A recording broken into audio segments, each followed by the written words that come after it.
agak ngantuk. Mari dikit. Iya. Jadi saya udah ngelihat ya Bapak Ibu ya, kita sama-sama ngelihat. Jadi kita wahyu itu sangat penting. Kenapa? Karena kita wahyu itu diperintahkan oleh Tuhan Yesus, dituliskan oleh Rasul Yohanes. Itu yang pertama. Yang kedua adalah kitab ini harus disebarkan ke 7 gereja. Dan 7 gereja itu adalah gambaran gereja seluruh dunia berabad-abad. Artinya, kitab wahyu ini harus dibaca dan dimengerti oleh orang Kristen. Ketika kita membaca, kita perdengarkan, dan kita lakukan, maka kita disebut orang berbahagia. Amin Bapak Ibu. Amin. Ya. Dan kalau kita lihat dari film tentang kitab wahyu itu agak-agak serem ya Bapak Ibu ya. Tapi saudara jangan takut. Orang Kristen jangan takut tentang kitab wahyu. Kenapa segala keseraman tadi itu ada dalam kitab wahyu? Karena itu berkaitan hukuman Allah. Karena tadi juga dikatakan ada cawan atau ada mangkok 7 yang dituang oleh 7 malaikat. Jadi segala kengerian tadi terjadi karena ada murka Allah. Tapi kalau kita melihat kitab wahyu itu dengan kacamata Tuhan Yesus, dan sebenarnya kunci tentang kitab wahyu adalah tentang Tuhan Yesus, singkapan Tuhan Yesus, maka kitab wahyu itu bukan lagi kitab mengerikan.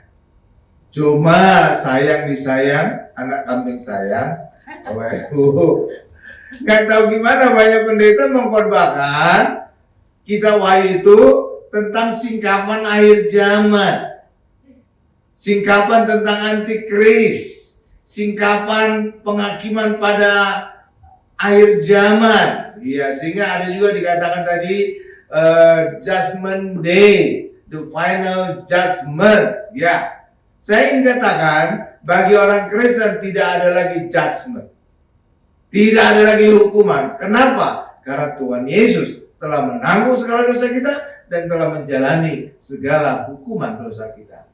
Itulah sebabnya kalau kita membaca kitab wahyu dengan kacamata Tuhan Yesus, segala kengerian tadi tidak berlaku bagi kita.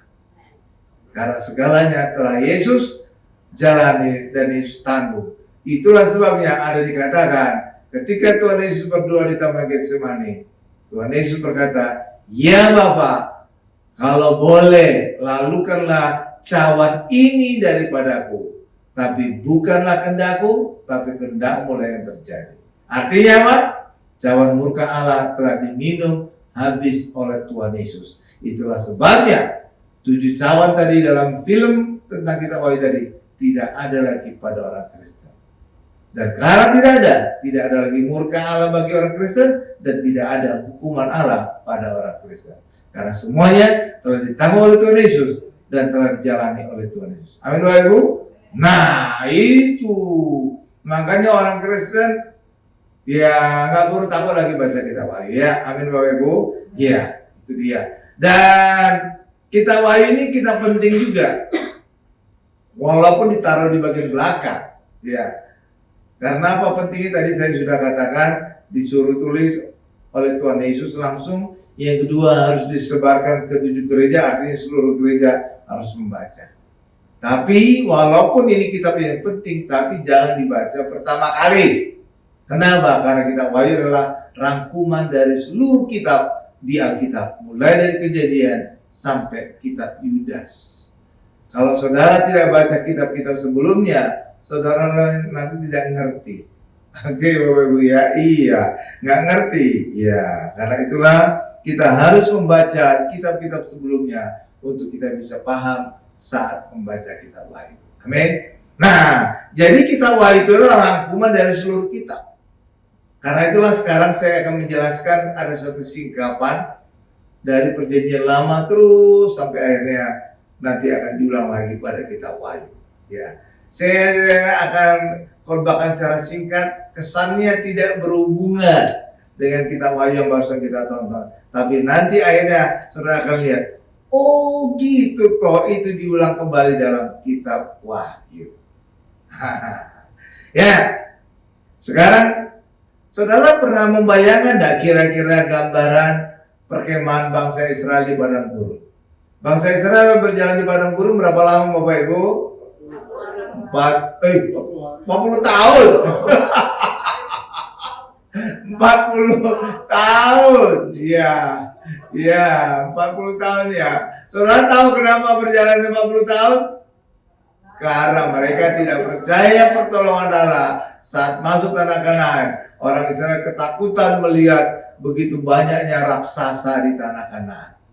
Benar nggak Bapak Ibu? Iya, mereka berkata, kita ini seperti belalang, kita akan mereka makan, gitu Bapak Ibu ya. Iya kan? Iya. Iya, benar nggak Bapak Ibu? Iya, gitu. Jadi mereka ketakutan, pertolongan Allah nggak mereka alami. Tapi kecuali ada 2 orang yang percaya. Siapa namanya? Yosua dan Kaleb. Jawaban dari Kaleb. Ya, jadi Yosua dan Kaleb ya. Bahkan Kaleb berkata apa? Tentang raksasa di tanah Kanaan. Mereka itu roti makanan kita. Cuma nggak tahu gimana dalam terjemahan Alkitab bahasa Indonesia nggak disebut gitu. Tapi kalau dalam bahasa Inggris dituliskan ya daily bread gitu Bapak Ibu. Jadi roti harian kita. Jadi kalau roti itu untuk diapain? Dimakan, bukan dipegang-pegang ya. Dimakan. Dan ketika kita makan roti, kita makin kuat. Artinya raksasa itu bukan ketakutan bagi Yosua dan Kaleb, bukan ketakutan, tapi itu makanan mereka. Dan ketika mereka makan, mereka semakin kuat. Tapi kebanyakan orang Israel beranggapan kita itu seperti belalang. Iya kan? Akan dimakan sama raksasa-raksasa tadi. Benar nggak Boy? Iya, iya. Kenapa mereka harus menghadapi raksasa tadi? Kenapa mereka harus menghadapi raksasa tadi, Bapak Ibu? Karena mereka akan diberkati besar. Kalau raksasa kerja, mereka pasti kerjanya lebih kuat. Tanah yang mereka kerjakan pasti lebih luas. Benar nggak Bapak Ibu? Sumur yang mereka gali berarti lebih dalam. Benar nggak? Jadi raksasa tadi Tuhan izinkan lebih dulu ada di tanah Kanaan agar ketika bangsa Israel masuk tanah Kanaan mereka diberkati berkelimpahan. Kenapa? Ladangnya luas, raksasa yang ngerjakan. Sumur-sumurnya dalam. Kenapa? Raksasa yang menggali. Jadi semuanya besar-besar. Maka ketika bangsa Israel nanti mengalahkan raksasa tadi, maka mereka mendapatkan ladang yang luas, sumur yang dalam, besar. Hal yang sama juga dengan kehidupan orang Kristen. Saudara juga akan menghadapi banyak raksasa masalah. Tapi saudara nggak perlu khawatir, selama saudara mengandalkan Tuhan dalam kehidupan saudara, semua raksasa tadi bisa kita kalahkan. Dan ketika kita mengalahkan raksasa, maka hasilnya juga hasil yang raksasa. Amin. Tapi justru disitulah kita perlu iman. Walaupun raksasa masalah itu begitu banyak, tapi dengan pertolongan Tuhan kita bisa mengalahkan segala raksasa. Amin. Jangan sampai ucapan kita seperti bangsa Israel. Kita itu seperti belalang. Jangan ya. Kalau saudara berkata demikian, kok banyak sekali sih masalah yang aku hadapi. Beruntun. Saudara nggak perlu khawatir. Selama saudara mengandalkan Tuhan, segala masalah tadi, di balik masalah tadi, pasti ada berkat yang besar. Benar nggak? Kok bisa Pak? Contohnya Pak, gini. Kalau saudara sembuh dari penyakit kanker, itu mujizat besar nggak Bapak? Ya, mujizat besar loh. Dibandingkan kalau sembuh dari kutil. Kalau kutil itu atau pano itu kalau sembuh ya mujizat kecil ya. Ya kan? Artinya apa? Saudara mengalami mujizat besar sebelumnya didahului dengan masalah besar. Karena kanker itu kan masalah besar. Penyakit yang ngeri kan? Iya kan? Tapi saudara akan mengalami mujizat besar kalau sebelumnya mengalami masalah besar. Masalah yang raksasa. Hal yang sama juga dengan bangsa Israel. Mereka akan mengalahkan raksasa tadi agar mereka bisa mendapatkan tanah Kanaan yang besar, berkatnya besar. Amin. Coba kalau yang ngerjakan tanah Kanaan itu diliput, gitu, cebol-cebol gitu, orang kerdil. Tanahnya tanah luas atau sempit? Kecil. Kecil kan? Kecil. Maka berkatnya juga jadi kecil nanti kan kalau kita mendapatkan kelak kan? Iya. Tapi ketika masalahnya besar, raksasanya besar, maka itu dibalik masalah besar tadi, di situ ada berkat yang besar. Ya kan? Iya. Nah, sekarang kita masuk ya hal yang luar biasa tentang perkemahan orang Israel ya. Saudara pernah membayangkan perkemahan orang Israel bentuk seperti apa? Nih, akan ditampilkan oleh Ibu Odi. Saudara lihat gambar apa ini? Ini gambar pertama, gambar apa nih? Hah? Gambar apa kira-kira bentuk perkemahan orang Israel? Salib. Iya. Jadi perkemahan orang Israel sudah menggambarkan salib. Mantap ya.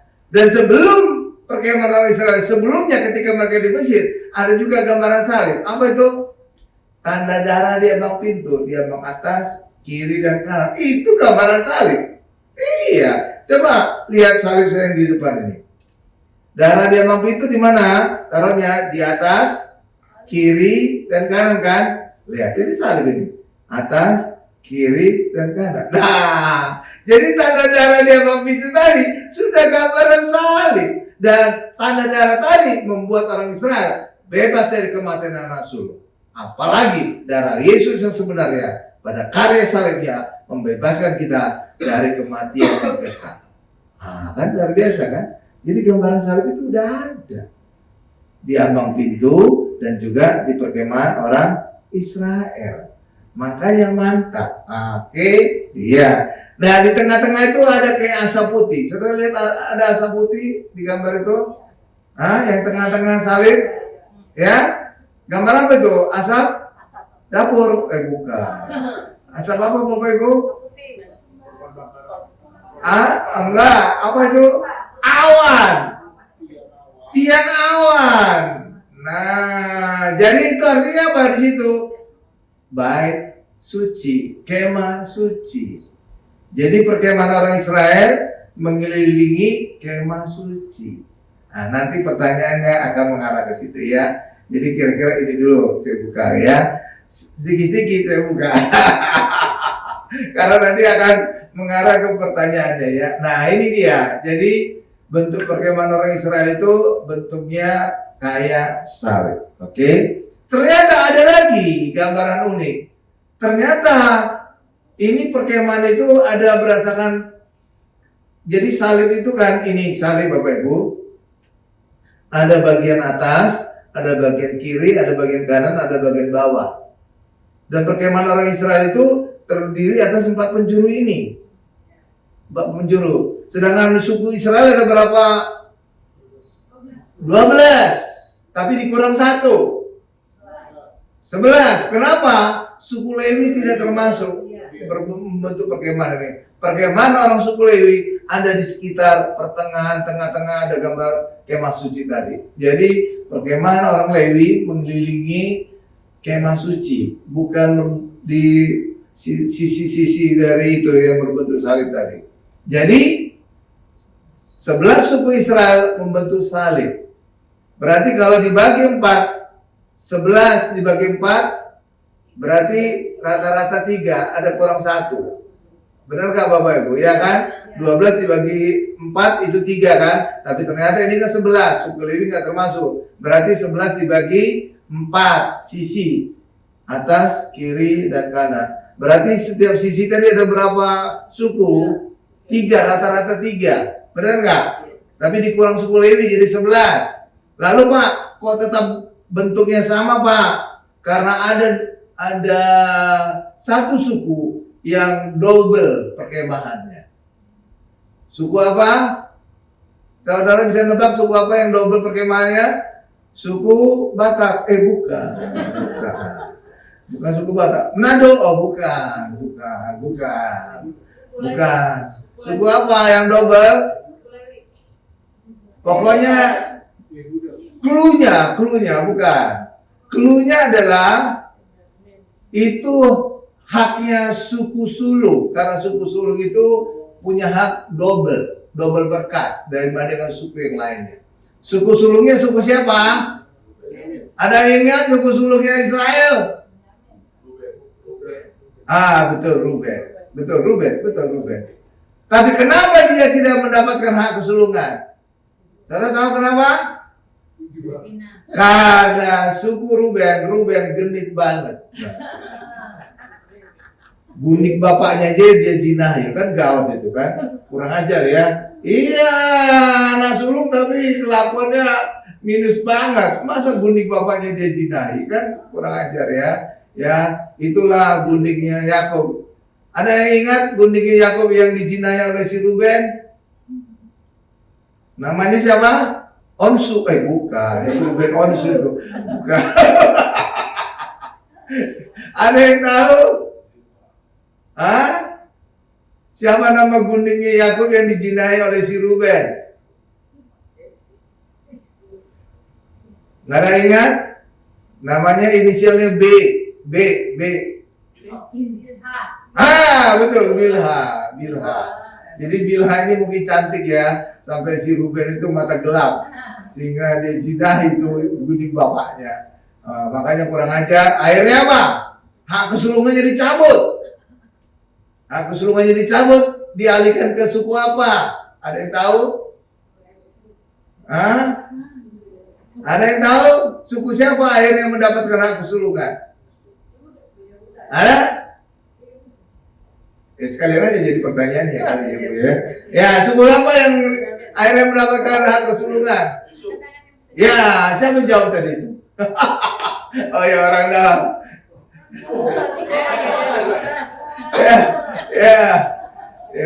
Ya betul, suku Yusuf.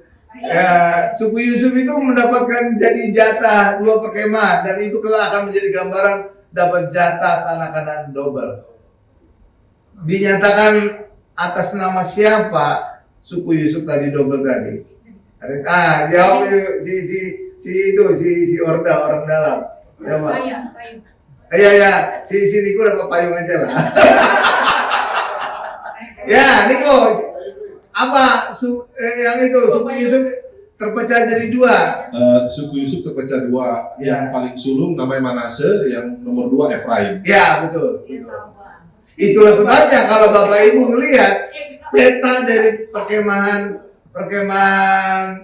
Israel ini, itu muncul 2 anaknya Yusuf, namanya Manase dan Efraim. Yang sulung namanya Manase. Itulah sebabnya di tanah Kanaan kelak itu adalah 2 bagian jatahnya Manase, karena dia adalah sulung dari Yusuf. Kenapa hak kesulungannya jatuh kepada Yusuf? Kira-kira apa Bapak Ibu? Kenapa? Dari Ruben kan dicabut hak kesulungannya, dialihkan kepada suku Yusuf. Tapi kenapa suku Yusuf kok bukan suku yang lain? Kok nggak suku Simon atau suku Gad atau suku Dan atau suku gitu. Ya, ini kok jawab lagi.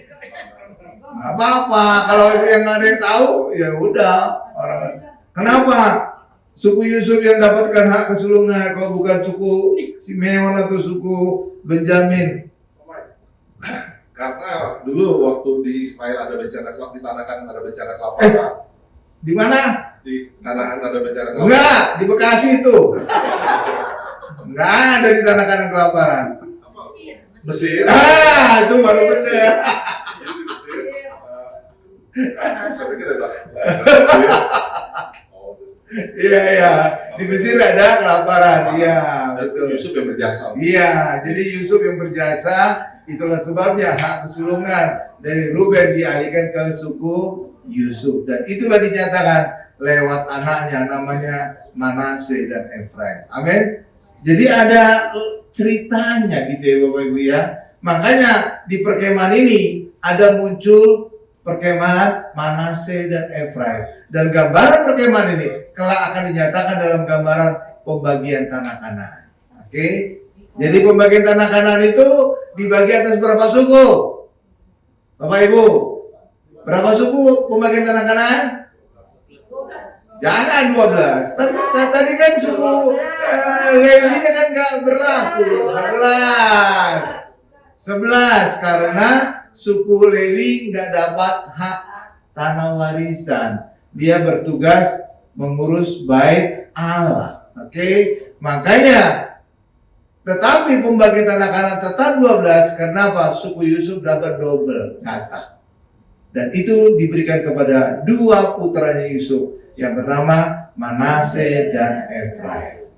Oke Bapak Ibu ya, Manase Efraim ya. Kenapa Manase dapat 2 jatah? Karena dari anak Yusuf, Manase yang sulung. Jadi Manase itu sulung dari sulung gitu Bapak Ibu. Makanya kalau saudara lihat pembagian tanah Kanaan, Manase itu dapat 2 bagian. Satu yang di sebelah kanannya Sungai Yordan, satu lagi dapat setengahnya lagi di kirinya Sungai Yordan. Jadi hanya suku Manase yang dapatkan double. Nggak ada suku lain dapat double. Kenapa? Karena Manase itu anak sulung dari Yusuf dan Yusuf menjadi suku sulung karena hak kesulungan suku Ruben diberikan kepada suku Yusuf. Kenapa diberikan? Karena Rubennya genit. Nah, gitu ya. Genit, cabul dia ya. Masa gunting bapaknya dia jinayah aja itu ya. Bapak Ibu ya. Iya enggak? Iyalah. Ya itu anak sulung yang keblinger. Oke Bapak Ibu, luar biasa ya. Jadi cerita Alkitab itu menarik loh. Kalau kita telusuri, luar biasa. Sekarang suku-suku tadi sudah berkemah, membentuk salib ya, dan di tengah-tengah dari suku perkemahan tadi adalah bait suci ya, yang itu ada kelihatan asap. Asap itu bukan asap api unggun ya, tapi tiang awan. Oke, tiang awan ya. Oke, tiang awan. Nah, saya tiba-tiba jadi ini bisa jadi pertanyaan ini, ya. Jadi bangsa Israel kan berjalan di padang gurun, ngikuti tiang awan dan tiang api kan? Benar nggak Bapak Ibu? Pertanyaannya, kenapa orang Israel walaupun taat mengikuti petunjuk dari Allah tiang awan tiang api, mereka tetap menghadapi masalah? Ada kekurangan air, ada perang dan sebagainya segala macam. Mengapa mereka menghadapi masalah-masalah? Padahal mereka sudah taat mengikuti kan? Ibu yang ini yang angkat tangan tadi. Ibu Sarah, di mana Abrahamnya, Bu? Sarah kan istrinya Abraham. Ya, Ibu Sarah. Karena tadi orang Israel kan sudah mengikuti tiang awan, tiang api. Tapi kenapa walaupun mereka setia mengikuti Allah, mengikuti tiang awan, tapi mereka tetap menghadapi masalah? Karena mereka selalu bersungut-sungut. Oh enggak. Ya. Jadi penyebabnya apa? Ada yang tahu? Ini si ibu baju apa nih? Baju Ya, Yusnita. Kalau tadi awalnya ibu siapa? Oh, Sarah. Ini ibu Yusnita. Ya, ibu Yusnita. Kenapa mereka tetap menghadapi masalah? Karena bangsa Israel tidak taat, jadi dia dapat masalah mencapai 40 tahun lamanya. Mereka taat kan mengikuti tiang awan tiang api. Oh, iya. Tapi kenapa walaupun mereka taat tetap menghadapi masalah? Karena mereka tegak tengkuk.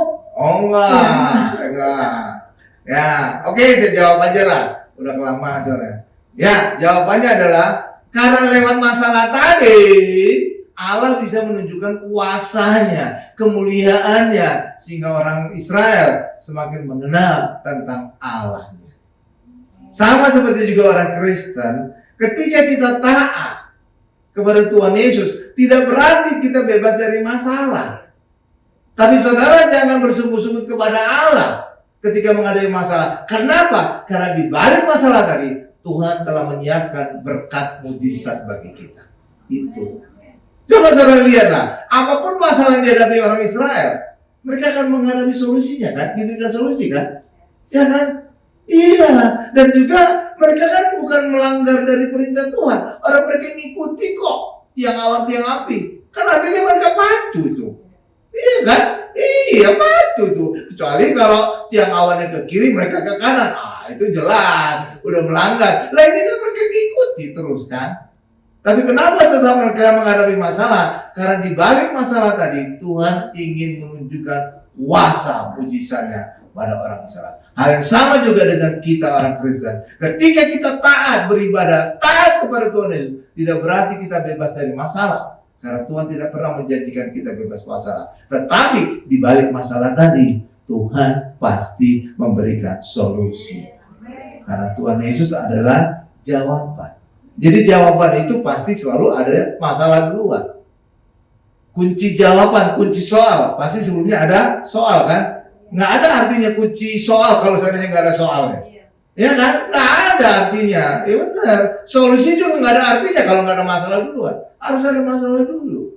Jadi Yesus itu tidak menjanjikan kita bebas masalah walaupun kita taat kepada Yesus. Karena justru di balik masalah tadi, Tuhan akan memberikan solusi mujizat bagi kita. Paham Bapak Ibu? Itu jawabannya ya. Jadi walaupun orang Israel taat mengikuti tiang awan tiang api, bukan berarti mereka bebas dari masalah. Benar nggak Bapak Ibu? Iya kan? Mereka kan taat mengikuti kan? Ya kan? Saudara pernah bertanya, mereka taat kok tetap menghadapi masalah sih? Gitu loh. Ya, kenapa? Karena di balik masalah tadi Tuhan ingin menyatakan kuasa mujizatnya. Amin. Nah, sekarang kita lihat ada lagi sesuatu yang menarik dalam perkemahan orang Israel. Gambar kedua, Bu. Serang melihat ada sesuatu ditambahkan dari perkemahan. Ada gambar? Selain singa apa lagi ada 4 itu? Ada gambar orang, ada gambar singa, ada gambar orang, ada Raja Wali, ada satu lagi gambar lembu. Saudara pernah ingat nggak penjelasan saya 4 makhluk di Tatara? Nah ini dia. Jadi 4 tanda ini adalah 4 panji-panji suku Israel. Jadi suku Israel pada saat berkemah mereka punya panji-panji. Dan panji-panjinya tadi ada gambarnya, ada 4. 1 gambar singa, 2 gambar ya kalau mulai dari kiri searah jarum jam gambar manusia yang kiri, baru yang sebelah sananya lagi adalah gambar lembu, baru paling kanan gambar burung Raja Wali. Jadi saudara ingat gambar apa itu di kitab Wahyu? Gambar 4 makhluk. Ya kan? Ada gambar singa, ada wajah manusia, ada wajah lembu, ada wajah Raja Wali. Jadi perkemahan, panji-panji perkemahan Israel diulang kembali dalam kitab Wahyu. Ini dia. Saya ajak saudara melihat, ternyata kitab Wahyu itu pengulangan. Iya, namanya juga rangkuman. Ini jadi rangkuman dari kitab Bilangan. Ini panji-panji tadi disebutkan dalam kitab Bilangan. Ya, Bapak Ibu ya, Bilangan. Ya. Jadi setiap kelompok-kelompok ini ada 4 penjuru tadi ya. Itu ada ketua-ketuanya. Nah, itulah panji dari ketua-ketuanya. Misalkan sebelah timur yang gambar singa, ketuanya itu suku Yehuda. Baru sebelah kiri gambar manusia ada ketuanya.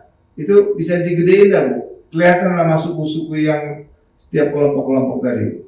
Nggak kelihatan. Kalau Ibu Odi mungkin kelihatan. Kelihatan nggak, Bu? Nggak. Oh, pecah. Oh, ya udah nggak apa-apa. Pecah bisa ditambal lah, Bu. Ya, gambar pertamanya kelihatan, Bu. Coba gambar pertama. Gambar pertama bisa digedein ya. Sebelah timur itu suku Yehuda, suku Isakar, suku Zebulon. Ya kelihatan ya, ada tulisannya ya kan.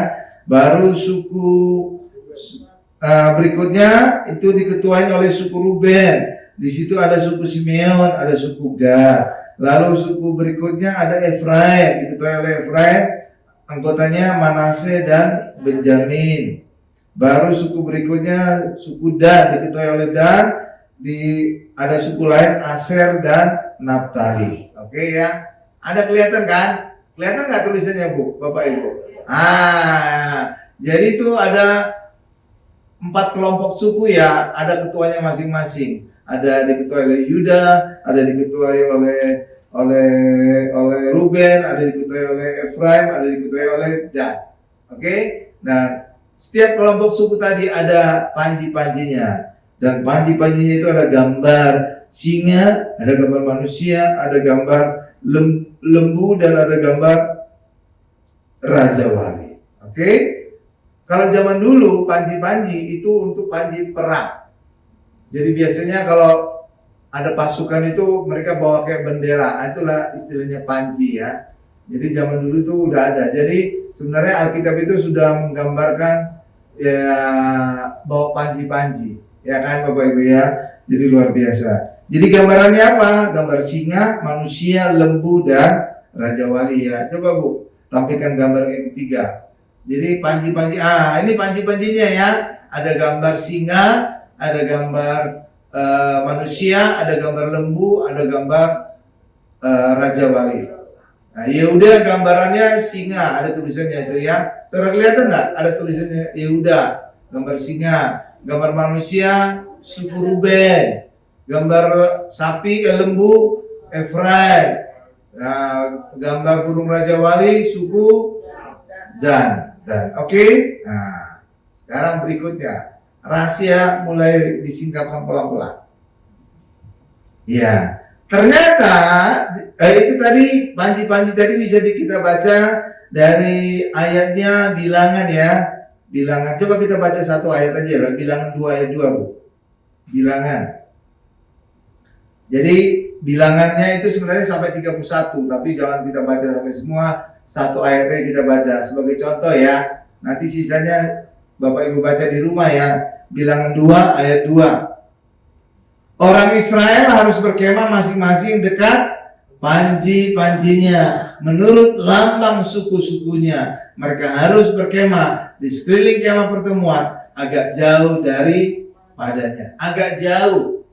Yang dekat yang mana? Suku Lewi itu dekat dari kemah pertemuan. Oke ya. Jadi suku Lewi itu suku imam, dia persis paling dekat dengan kemah suci. Baru berikutnya, lingkaran berikutnya suku-suku yang lain. Oke, lanjut. Lalu panji-panji tadi adalah panji-panji perang. Ya Bapak Ibu ya, panji-panji tadi. Panji-panji tadi menggambarkan menghalau musuh-musuh. Jadi musuh-musuh itu bisa datang dari 4 penjuru mata angin. Musuh-musuh tadi digambarkan dalam kitab Zakaria. Coba buka Zakaria 6 ayat 1. Zakaria 6 ayat 1 di depan sudah ada. Bisa Bapak Ibu baca juga ya, Zakaria. Zakaria itu perjanjian lama ya. Zakaria sudah.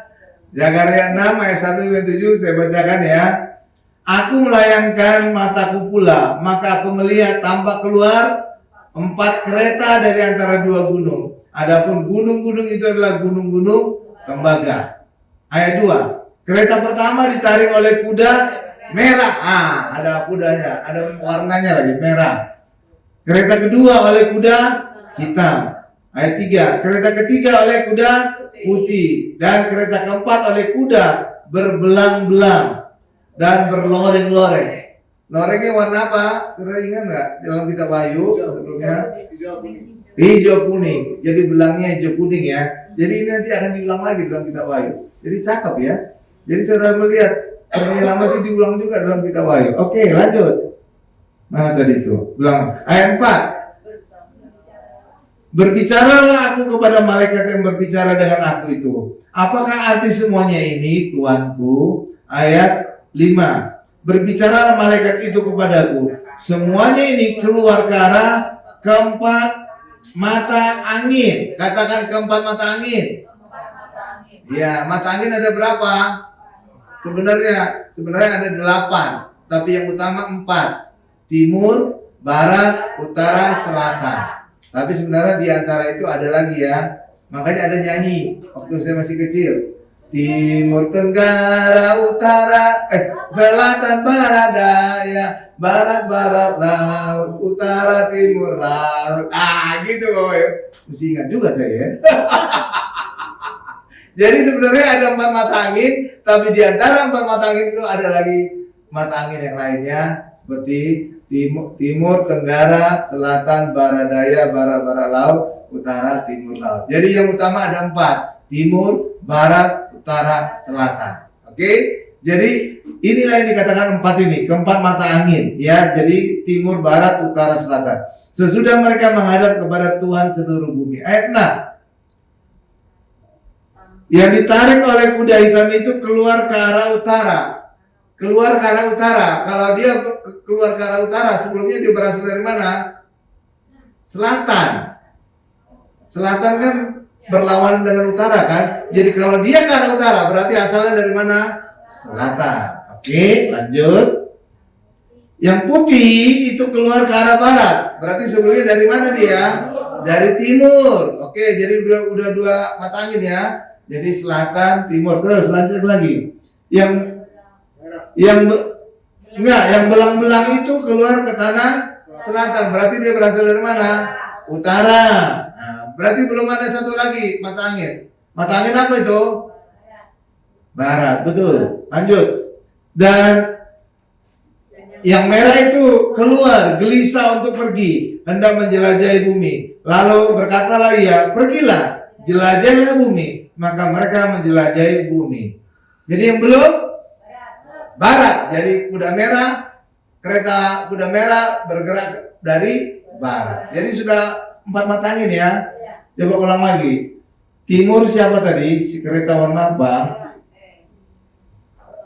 Lagi Bu, oke 5. Ini hitam. Atasnya lagi 5 tadi. Oh, yang ke-6. Mulainya dari 6. Kuda hitam keluar ke arah utara, berarti di selatan dia ya. Yang putih keluar ke arah barat, berarti dari timur dia ya. Ya, belang-belang keluar ke tanah selatan, berarti dari utara dia ya. Yang merah keluar gelisah, berarti dia dari barat. Oke? Jadi barat ya. Jadi masing-masing kuda tadi ada. Dan kuda tadi itu kalau kita lihat dalam Wahyu apa itu? Kutub. Ada kuda itu ada berkaitan dengan 7 materai kutub kan? Dicabut 1 keluar kuda putih, dicabut materai kedua keluar kuda merah, dicabut materai ketiga keluar kuda hitam, dicabut materai keempat keluar kuda belang, kuning dan hijau dan kuning ya. Jadi kuda-kuda tadi membawa kutub, tetapi kutub yang akan menyerang bangsa Israel itu dihalau oleh 4 panji tadi, yang juga ada di dalam 4 mata angin. Inilah gambaran keempat. Gambar keempat, Bu. Itu dia. Setelah itu, jadi panji-panji tadi berpasangan dengan kuda-kuda. Saudara lihat? Gambar singa berpasangan dengan kuda putih. Gambar manusia berpasangan dengan kuda hitam. Gambar lembu berpasangan dengan kuda merah. Gambar Raja Wali berpasangan dengan kuda belang, hijau kuning. Saudara itu luar biasa kan? Jadi 4 panji tadi menghalau, menghajar, melawan 4 musuh dari keempat penjuru mata angin. Oke, jadi ini gambaran apa? Panji-panji tadi gambaran apa di dalam kitab Wahyu? Gambaran Injil. Injil gambaran apa? Tuhan Yesus. Jadi Tuhan Yesus memagari kita dari 4 penjuru angin untuk melawan musuh-musuh kita, untuk melawan setan, untuk mengalami kutuk dari hidup kita. Saudara itu, menarik banget nih ceritanya nih. Jadi saudara itu, jadi panji-panji tadi itu gambaran Injil kelak ya, karena panji-panji tadi menjadi gambaran 4 makhluk di tata Allah. 4 makhluk tadi menjadi gambaran Injil. Injil tadi menggambarkan Yesus. Jadi Yesus, keberadaan Yesus memagari hidup kita dari 4 penjuru angin, dari serangan musuh dari 4 penjuru mata angin. Seperti itu. Oke. Coba kita lihat detailnya. Singa gambaran Yesus sebagai raja. Benar nggak Bapak Ibu? Ya, gambar paling timur itu paling kanan, E itu bahasa Inggris is. Jadi panji yang timur itu gambar apa itu? Singa ya. Singa ngelawan apa? Kuda putih. Ya, kuda putih itu apa? Penyesatan.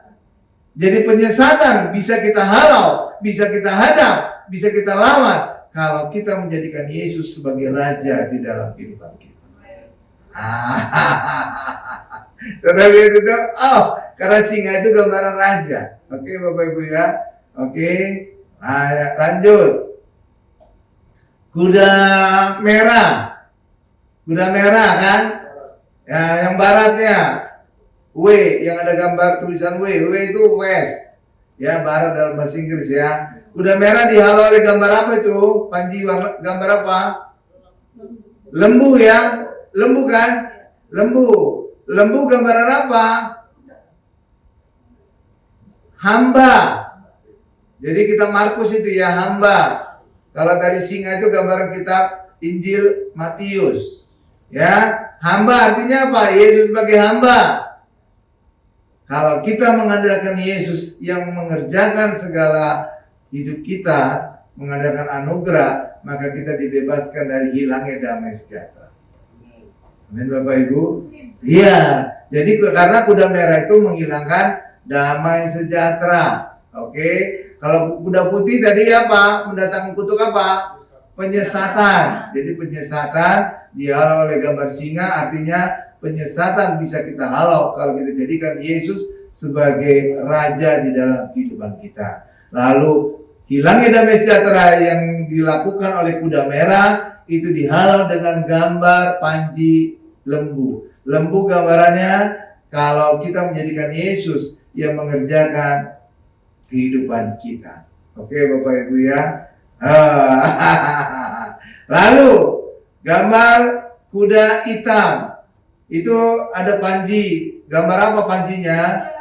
Manusia. Gambaran kemanusiaan Yesus. Ya, kemanusiaan Yesus Bapak Ibu. Jadi gambar kuda hitam itu membawa kutuk apa? Resesi. Resesi, ya kan? Resesi. Jadi resesi dalam kehidupan kita bisa halau ketika Yesus kita hadirkan sebagai manusia dalam kehidupan kita. Kemanusiaan kita, Tuhan paham, mengerti tentang kelemahan kita. Amin Bapak Ibu. Ya kan? Yesus sebagai manusia di situ. Jadi Yesus merasakan kelemahan hidup kita. Oke Bapak Ibu ya. Lalu yang terakhir, kuda belang paling utara. Dihalau oleh panji, gambar apa panjinya? Raja Wali. Ya, Raja Wali itu gambaran Injil Yohanes. Yohanes menggambarkan Yesus sebagai apa? Sebagai Allah. Awal dari kitab Yohanes apa? Pada mulanya adalah firman. Firman itu bersama-sama dengan Allah. Dan firman itu adalah Allah. Benar ya? Jadi gambaran Allah. Jadi kuda putih itu, kuda belang itu hijau kuning membawa kutuk apa? Maut ya, maut. Jadi maut bisa kita kalahkan, bisa kita menangkan kalau kita menganggap Yesus sebagai Allah di dalam kehidupan kita. Amin Bapak Ibu. Amin. Iya. Dan Allah itu artinya bisa menghapus dosa kita. Ketika kita menerima Yesus sebagai Allah yang bisa menghapus dosa kita, maka kita dibebaskan dari maut. Lihat itu? Itu luar biasa kan? Tuh singkapan itu Bapak Ibu. Jadi ini dikatakan oleh kitab Zakaria loh. Jadi kitab Zakaria itu diulang lagi dalam kitab Wahyu. Oh, cantik banget ya. Hebat ya. Kita bilangan juga diulang lagi dalam kitab Wahyu ya. Jadi kita bilangan tadi menceritakan tentang panji-panji suku Israel, perkemahan Israel, lalu kuda-kuda dinyatakan oleh kitab Zakaria. Dan keduanya ini diulang dalam kitab Wahyu. Adanya 4 makhluk dan adanya 4 kuda. Lihat itu. Jadi kita Wahyu itu mengulang dari ini Bapak Ibu, perjanjian lama ya. Oh, luar biasa. Nah, oke. Sekarang kita masuk kepada pertanyaan. Luar biasa. Siap? Mantap ya. Saudara, hari ini disingkapkan ya rahasia ya. Iya luar biasa ya. Jadi kita bilangan aja diulang dalam kitab Wahyu. Kitab Zakaria diulang juga dalam kitab Wahyu. Jadi benar-benar membuktikan kitab Wahyu adalah rangkuman dari seluruh kitab di Alkitab, mulai dari Kejadian sampai Yudas. Yudas ya. Yudas ini siapa Bapak Ibu? Saudaranya Tuhan Yesus ya. Oke, makanya kalau menyebut Yudas harus lengkap. Kalau Yudas Iskariot itu Yudas pengkhianat ya. Tapi kalau Yudas penulis kitab itu Yudas adiknya Tuhan Yesus. Oke, Bapak Ibu ya. Jadi nggak semua nama Yudas jelek ya. Ya, Yudas itu nggak semuanya jelek ya. Harus Yudas Iskariot yang jelek, pengkhianat. Tapi kalau Yudas yang lain itu adiknya Tuhan Yesus, tuh kan? Bagus kan? Iya, jadi nggak semua Yudas jelek ya. Kadang-kadang kan orang cuma nyingkat doang, Yudas. Nah, gitu kan. Padahal Yudas itu ada tulis juga. Ya, pertanyaan pertama. Siap? Nih ya. Tadi baru satu keluar hadiahnya. Payung, ya. Yang ikut apa payung aja lah. Siap? Pak, mic-nya itu dimatiin Pak sebelum di ngomong. Ya. Karena kalau dinyalain sebelum nyalain, jadi suara-suara jemaat itu kerekam masuk ke record. Karena saya kan yang ngedit YouTube, jadi saya tahu, saya cek semua suara-suara gitu loh Pak Ibu. Iya. Oke, sekarang masuk kepada pertanyaannya ya. Tadi bentuk perkemahan orang Israel mengelilingi kemah suci ya. Nah ini dia. Pertanyaannya adalah apa makna perkemahan bangsa Israel mengelilingi kemah suci atau bait Allah? Ada yang bisa jawab? Apa maknanya perkemahan orang Israel mengelilingi kemah suci atau mengelilingi bait Allah? Ada yang bisa jawab? Apa maknanya? Hah? Ada yang bisa jawab? Maknanya? Kenapa berkeliling? Mengelilingi? Hah?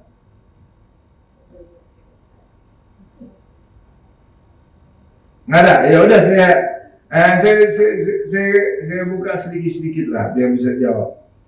Itu artinya kemah suci itu menjadi pusat perkemahan orang Israel, menjadi pusat kehidupan orang Israel. Kira-kira jadinya apa maknanya? Jadi kemah suci itu di tengah kan, dikelilingi oleh perkemahan ya. Artinya apa? Perkemahan itu menjadi pusat dari perkemahan orang Israel. Maknanya kalau bait Allah, bait suci jadi pusat perkemahan artinya apa? Artinya adalah kehidupan orang Israel berpusat kepada Allah, bukan berpusat kepada dunia. Benar Bapak Ibu ya? Makanya kehidupan orang Kristen juga demikian. Kita jangan berpusat kepada dunia dengan kebutuhan dunia, bukan berpusat pada roti, tapi berpusat kepada firman yang keluar dari mulut Allah. Karena kehidupan manusia bukan hidup dari roti saja, tapi hidup dari firman yang keluar dari mulut Allah. Artinya Allah harus menjadi pusat kehidupan kita. Amin Bapak Ibu, itu maknanya. Makanya perkemahan orang Israel pusatnya itu adalah bait Allah. Artinya Allah harus menjadi pusat kehidupan orang Israel, dan itu menjadi gambaran orang Kristen juga harus berpusat kepada Allah, bukan berpusat kepada dunia. Amin. Luar biasa. Luar biasa kan? Luar biasa ya. Makanya ketika Bileam dibayar oleh Balak, ya Balak ini kayak main domino satu gaplek gitu, Balak 6. Jadi Bileam itu dibayar oleh Balak untuk mengutuki bangsa Israel. Bisa nggak dikutuki? Bisa nggak? Enggak. Justru malah memberkati kan? Kenapa memberkati bangsa Israel? Karena di situ ada gambaran salib. Salib mana bisa dikutuk? Orang Kristen juga ketika kita dalam Yesus nggak bisa dikutuk orang. Setiap kutuk yang diarahkan kepada kita akan berbalik kepada dia. Iya Bapak Ibu, iya. Karena itulah orang Kristen itu yaitu kebal dari kutuk, kebal dari santet pelet, kebal dari ya kan Bileam itu kan dukun bayaran kan, ingin mengutuki orang Israel kan, ya dia nggak berani. Ya dia diingatkan oleh apa? Keledai ya. Jadi hewan juga bisa dipakai Tuhan untuk menobatkan manusia ya. Petrus ditobatkan oleh apa? Ayam. Yunus ditobatkan oleh apa? Ikan tuh kan. Jadi berbagai hewan bisa dipakai untuk menobatkan manusia.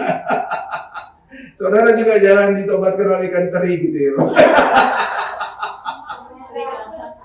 Ikan tori. Itu bahasa Siantar. Ikan tori, gulamo. Nah, gulamo itu bahasa Siantar juga, gulamo. Iya Bapak Ibu ya. Iya kan? Jadi jangan saudara ditobatkan oleh ikan-ikan ya. Lihat aja di Alkitab itu Yunus aja ditobatkan oleh ikan, tuh kan? Petrus ditobatkan oleh ayam. Bileam ditobatkan oleh keledai, ya kan? Benar kan? Iya ya, jangan sampai kita ditobatkan oleh hewan-hewan ya Bapak Ibu ya. Iya, itu kebangetan itu. Oke Bapak Ibu ya, iya kan? Iya, oke. Ya, pertanyaan berikutnya. Oke, Bapak Ibu.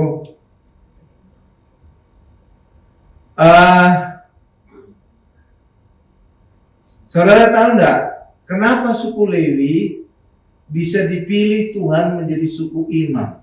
Kok bukan suku yang lain? Padahal sebenarnya Lewi itu bukan orang yang baik-baik banget.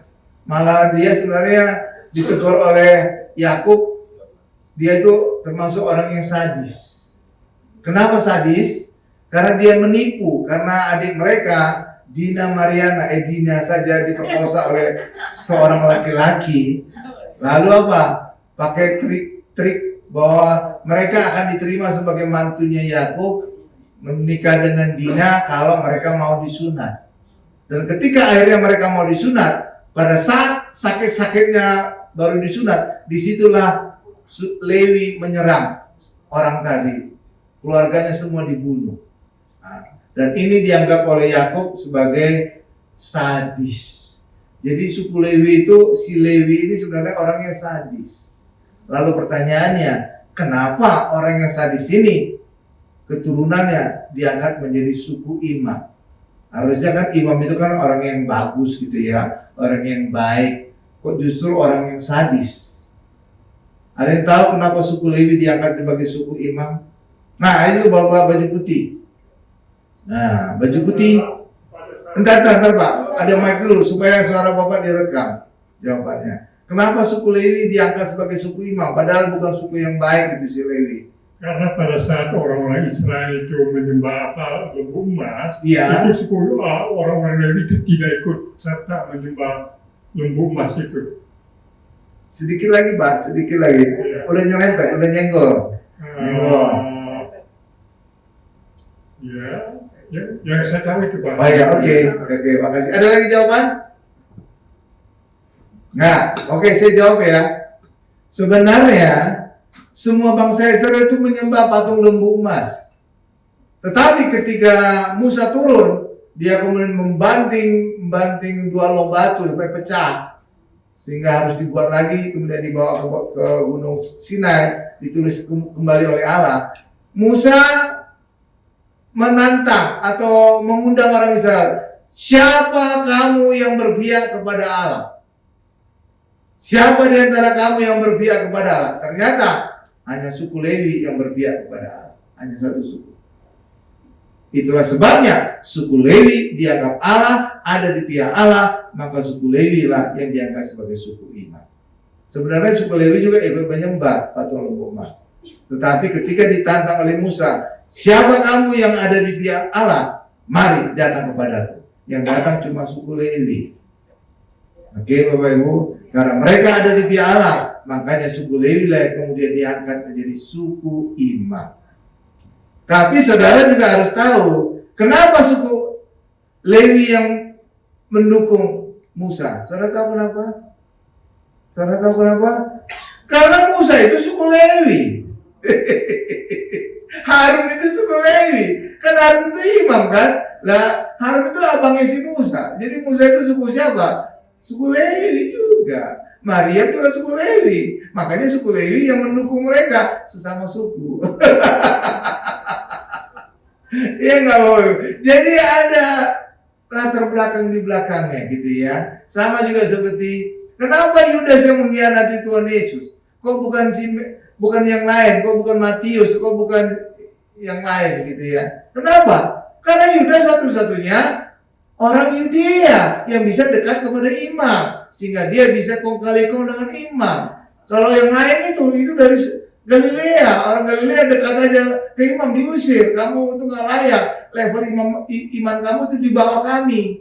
Karena pada masa itu Yudea itu daerah Yudea, di situ ada bait Allah. Jadi orang Yudea merasa mereka lebih rohani dibandingkan orang dari daerah Galilea.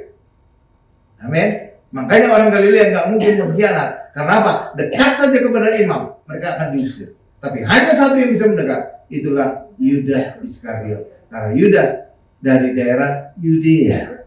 Makanya namanya Yudas Iskariot. Yudas Iskariot artinya Yudas yang berasal dari kota Keriot. Itu daerah Yudea di dekat Yerusalem. Paham Bapak Ibu? Nah jadi Alkitab itu tuh ada logikanya. Kalau saudara selidik, gitu tuh Pak, iya.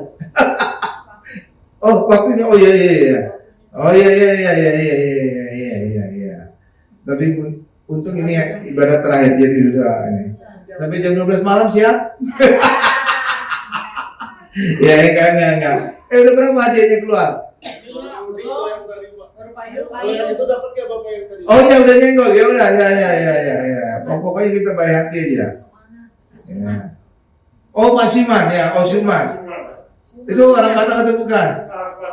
Oh Batak, oh Siman. Ah, marga apa Pak? Enggak marganya. Oh Sinaga, oh ya sama.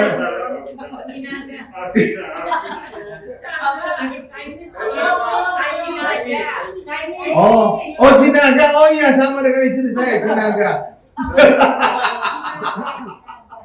Ya Pak ya, oke, sip. Lanjut. Haleluya. Ya langsung pertanyaan ya.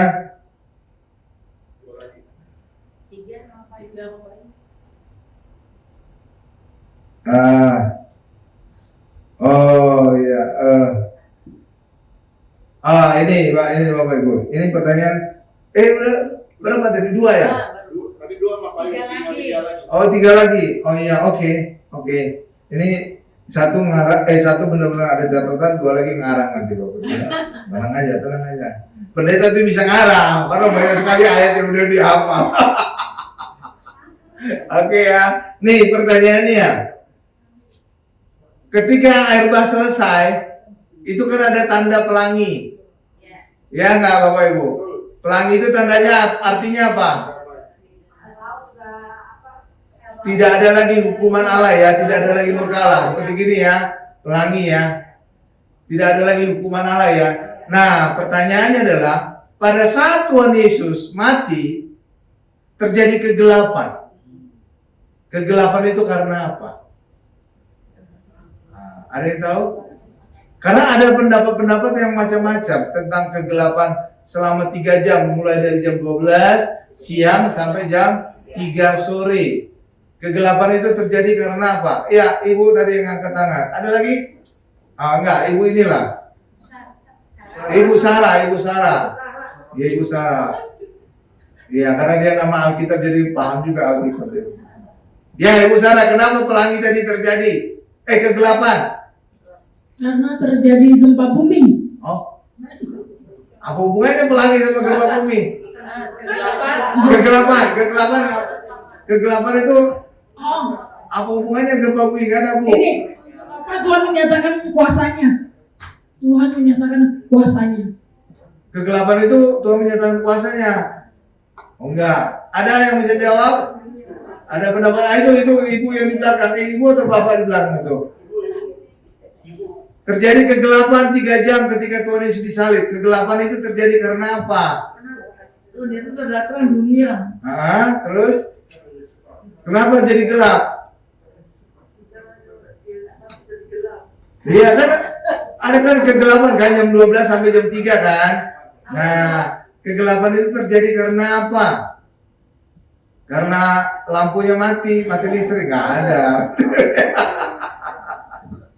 Ya, kenapa kegelapan terjadi?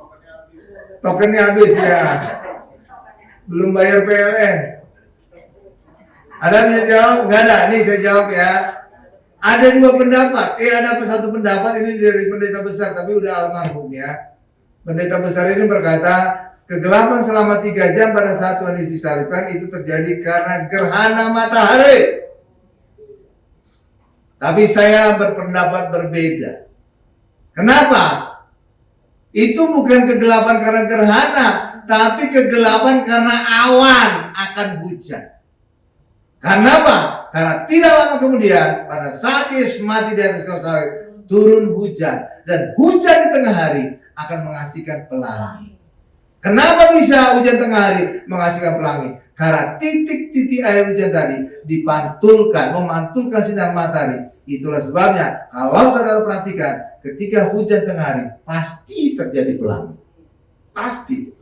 Dan Tuhan Yesus disalibkan tengah hari kan, jam 9 pagi di paku, baru akhirnya terjadi kegelapan jam 12 sampai jam 3 sore kan, meninggalnya jam 3 sore. Itu masih terang di Israel.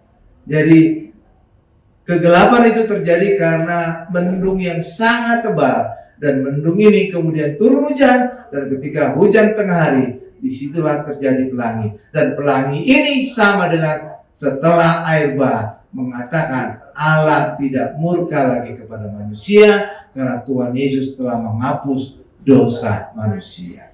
Itu loh Bapak Ibu. Paham ya? Tuh.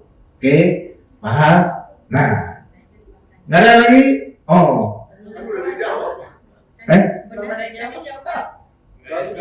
oh salah. Ya, pertanyaan lagi ya.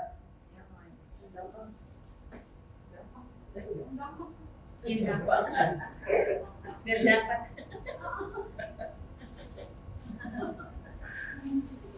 Kemarin saya udah nyiapin beberapa, begitu saya pikir-pikir, oh ini kayaknya pertanyaan ini kemudian. Ya, oke, pertanyaannya ya. Oh enggak. Ya, mulai dari kita kejadian ya, kejadian. Dimula-mulana di toba di bata langit doa tanon. Oh itu kejadian 1 ya. Kejadian 1 tuh. Ya Bapak Ibu ya.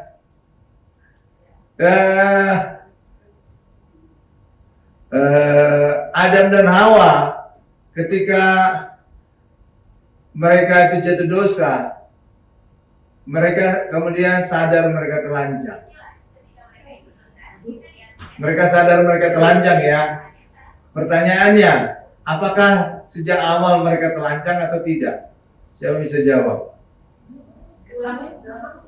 Jadi Adam dan Hawa ketika makan buah pengetahuan yang baik dan jahat, mereka kemudian sadar mereka telanjang kan? Dan itu dibuktikan mereka membuat cawat dari daun pohon ara ya. Dulu daun pohon ara, sekarang sudah jadi pendeta ara. Bercanda. Ya, jadi mereka sadar telanjang. Pertanyaan saya adalah, apakah sejak awal mereka telanjang atau tidak? Sebelum jatuh dosa mereka sebenarnya telanjang atau tidak? Ada yang bisa jawab, ini Ibu Boni. Pokoknya Ibu Boni, ya. Sebelum jatuh dosa mereka tidak telanjang. Oh gitu. Berpakaian lengkap. Sekarang yang baju hitam, ya Bu Boni. Ya, oke, makasih Bu Boni jawabannya. Sekarang baju hitam juga. Telanjang. Apa buktinya mereka telanjang? Buktinya tidak ada pakaian gitu maksudnya. Iya benar. Dia tidak berdosa, ya, tapi benar. dia tidak malu. Ya. Oke, ya benar. Jadi sebenarnya sebelum Adam jatuh dosa, sebenarnya mereka itu telanjang. Tapi kenapa mereka tidak sadar telanjang? Karena mereka dikelilingi oleh kemuliaan Allah. Terang kemuliaan Allah, sakinah kemuliaan Allah membuat mereka tidak sadar mereka telanjang. Tapi ketika mereka jatuh dosa, terang kemuliaan Allah sirna dari mereka. Saat itulah mereka melihat ketelanjangan mereka. Oke, Bapak Ibu ya. Ya, jadi sebelumnya mereka sebenarnya telanjang. Ada ayat sebelum, cuma saya lupa persisnya. Mereka sebenarnya telanjang, tapi tidak sadar telanjang. Ya, kenapa? Mesti dibungkus oleh terang kemuliaan Allah. Sama seperti saudara juga kalau malam-malam berdiri di depan terang lampu mobil atau motor, saudara nggak kelihatan saudara itu pakai baju warna apa. Kenapa? Silau lampu itu menerangi tubuh saudara. Jadi semula Adam dan Hawa itu seperti silau gitu terang kemuliaan Allah. Tapi kemudian karena jatuh dosa, kemuliaan Allah hilang dari mereka. Sehingga saat itulah mereka sadar mereka telanjang. Amin Bapak Ibu. Ya, oke. Lanjut. Jadi mulai dari kitab Kejadian ya. Nah, pertanyaannya kedua dari kitab Keluaran. Saya buat berurutan aja. Apa mujizat pertama yang dilakukan oleh Musa di Mesir? Mujizat pertama. Ya. Ya itu. Sarah. Itu enggak si ibunya Samuel. Oh, anak. Ya udah kasih mic. Tongkat jadi laut belah dua. Laut jalan dua. Tongkat jadi membelah laut. Oh, enggak. Ini ibu baju kuning. Baju apa nih? Baju hijau kuning, belang-belang. Bukan. Pertama awal Mujizat pertama. pertama tongkat jadi ular. 100 ribu itu. Betul. Hadiahnya buat ibu. Iya. Mujizat pertama adalah tongkat menjadi ular. Pertanyaan masih ada ya? Payung. Oh, payung. Oke, pertanyaannya. Kalau tadi mujizat pertama adalah tongkat menjadi ular, benar. Jadi bukan air menjadi darah, bukan ya? Karena pertama kali ditunjukkan oleh Musa adalah kepada Firaun, tongkatnya itu menjadi ular, tapi kemudian tabit-tabit itu juga merubah tongkat mereka jadi ular, tapi semua ular tadi dimakan oleh ularnya si Musa. Ya, lalu pertanyaan berikutnya. Mujizat ke-10 itu mujizat apa? Mujizat ke-10. Tadi mujizat pertama kan? Tongkat menjadi ular. Mujizat ke-10 apa? Ada yang bisa jawab mujizat ke-10? Ini pertanyaan jebakan ya. Hati-hati. Mujizat ke-10 apa? Ada yang bisa jawab? Istri. Pertalite menjadi Pertamax. Oh, itu lain, itu Pertamina. Itu salah ya. Pertalite jadi Pertamax. Ya, siapa jawab? Apa mujizat ke-10? Itu ada yang angkat tangan itu. Si ibu. Ibu ya? Mau jawab? Ya. Air menjadi anggur. Ke-10.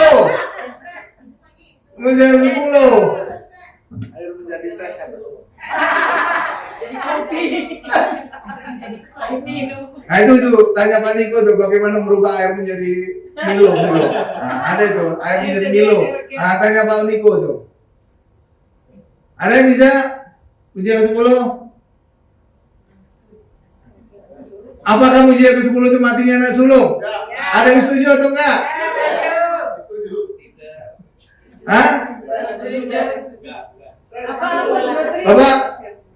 Bapak siapa Pak? Oh, Tri, ya benar. Pak Tri, benar. Benar. Mujizat ke-10 itu bukan anak sulung mati. Kalau dihitung dari tongkat menjadi ular itu, mujizat itu bisa yang ke-11 jadinya. Dan sebenarnya itu bukan yang dilakukan, ada keterlibatan Musa. Kenapa? Musa dan Harun ada di dalam kamar, di dalam rumah sampai pagi. Jadi Allah yang bekerja untuk mematikan anak-anak sulung. Jadi itu tidak terhitung kepada mujizat ke-10 yang dilakukan oleh Musa. Benar, istri, benar. Ya, payung, Tri. Benar ya. Jadi saudara jangan salah ya. Mujizat yang ke-10 yang dilakukan oleh Musa bukan matinya anak sulung. Kenapa? Karena Musa tidak ikut serta dalam melakukan mujizat yang matinya anak sulung. Karena Musa dan Harun ada di dalam rumah. Sampai pagi ada ayatnya. Nanti saudara cek lagi di rumah ya. Sampai pagi Musa dan Harun ada di dalam rumah. Jadi dia tidak ikutan tentang berkaitan mujizat matinya anak sulung. Jadi benar Tri. Tri ini berarti anak ketiga dia. Jadi ada cara orang Jawa untuk membuat KB. Anak pertama disebut Eka, anak kedua disebut Dwi, anak ketiga disebut Tri, anak keempat disebut Sabta, anak kelima bukan ya Sabta atau lima Panca. Jadi itu cara orang Jawa untuk KB. Jadi sampai 5 anak. Eka, Dwi, Tri, catur, yang keempat catur, yang kelima Panca kan. Cakep juga ya. Saya soalnya Panca, Pak. Oh, Panca. Pancasila, saya Pancasila. Anak kelima. Oke, udah ya. Amin. Udah 1 jam. Oke, Pak. Oh, udah langsung dulu aja ya. Tutup ya. Oh, kolektor. Oh iya, Pak Thomas, kolektor perjamuan.